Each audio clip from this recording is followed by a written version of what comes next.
Hi ಎಲ್ಲರಿಗೂ. ನಾವಿವತ್ತು ಹೋಗ್ತಿದ್ದಿದ್ದು ಮತ್ತಿಗೋಡ elephant ಕ್ಯಾಂಪ್ಗೆ. ನನಗೆ ಆನೆಗಳಂದರೆ ತುಂಬ ಇಷ್ಟ.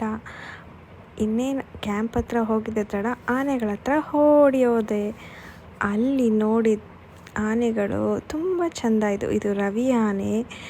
ನೋಡೋಕ್ಕೆ ತುಂಬ ಸಾಧುವಾಗಿ ತುಂಬ ಸುಂದರವಾಗಿತ್ತು. ಮತ್ತು ಇದು ಪಾರ್ಥ ಅಂತ, ಇದಕ್ಕೆ ಒಂದೇ ಒಂದು ದಂತ ಇತ್ತು. ಆಮೇಲೆ 2 ಪುಟಾಣಿ ಆನೆಗಳನ್ನ ನೋಡಿದ್ವಿ, ಭುವನೇಶ್ವರಿ ಹಾಗೂ ಚಾಮುಂಡೇಶ್ವರಿ. ಒಂದಕ್ಕೆ 4 ವರ್ಷ, ಇನ್ನೊಂದಕ್ಕೆ 11 ವರ್ಷ. ಮತ್ತು ಅಲ್ಲಿದ್ದ ಜನಗಳ ಹಾಗೂ ನನ್ನ ಎಲ್ಲರ ಕಣ್ಣು ಸೆಳೆದಿದ್ದು ಭೀಮನ ಹತ್ತಿರ. ನೀವು ನೋಡ್ಬೋದು ಜನ ಹೇಗೆ ಕೂಗ್ತಾ ಇದ್ದಾರೆ, ಭೀಮಾ ಭೀಮಾ ಭೀಮಾ ಅಂತ. ಭೀಮಾ ಕೂಡ ಹಾಗೆ ರೆಸ್ಪಾಂಡ್ ಮಾಡ್ತಿದ್ದ. ಮುದ್ದಾಗಿದ್ದಾನೆ ಭೀಮಾ.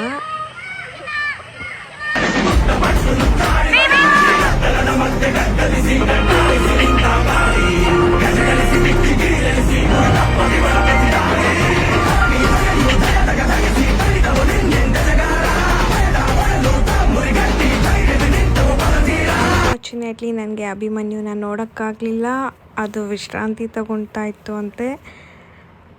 ಎನಿವೇಸ್, ಭೀಮಾನ ನೋಡಿ ತುಂಬ ಖುಷಿಯಾಯಿತು. ನಮ್ಮ ಮುದ್ದಾದ ಭೀಮಾ.